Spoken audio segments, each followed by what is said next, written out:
Hey, Family Ministry volunteers, I'm excited to bring some updates to you, probably some information you've been wondering about for a while now as you consider what the fall looks like and what volunteering at Eternal Church, especially on Sunday mornings with kids, is going to look like in the midst of what's still a global pandemic. Our church leaders have been hard at work discerning and trying to learn, trying to be humble, and trying to lean on others. And that's where a lot of this information has come from. Our church is so gifted and talented in so many ways. We have educators and administrators, we have doctors and nurses to help us protect our volunteers and our families and our organization. I'm going to share just a high level of what we've been talking about. The details are going to be emailed to you in PDF form, and they will be available on our website moving forward so that you always have access and you can always know what is expected of you and what to expect from us as an organization. So the first thing we need to talk about are masks. And this has been a topic of great division in our country, in neighborhoods, maybe in friendships, or even in family relationships. We don't want to mask shame anybody. We don't want to make anybody feel less than. So here's what we're going to do with masks. All volunteers, students, and adults who are in close proximity to children and families on a Sunday morning are going to be required to wear a mask. Children will not be required to wear a mask, but families may choose for them to wear one on a Sunday morning. If that's a make or break for you, we can simply just say, let's talk again in the spring. I'm not going to judge you, and I hope you won't judge me. We can both have the opinions we have and still love Jesus and love one another. Here's where it gets a little more specific is, as a volunteer, we do not want you to constantly be assisting a child with their mask. There is germ transmission happening on the mask.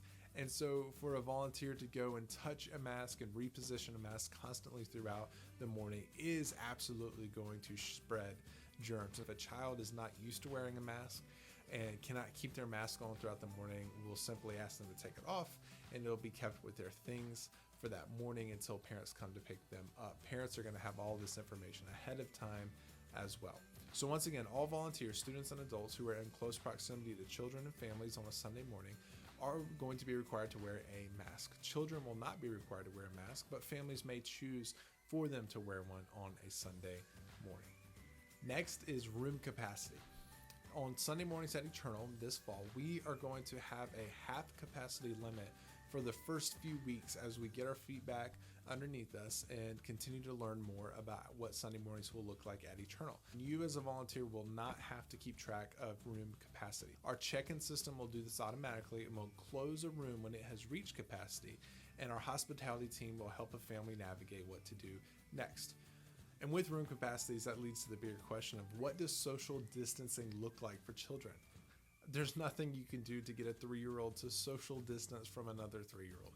And so while we are going to be good stewards of children at Eternal on Sunday mornings, we also are going to realize that the main goal is that every child and every family would experience the joy of knowing Jesus Christ as Lord and Savior. Now, we're going to do everything we can to do our part in that, but we have to remember the main thing is the main thing.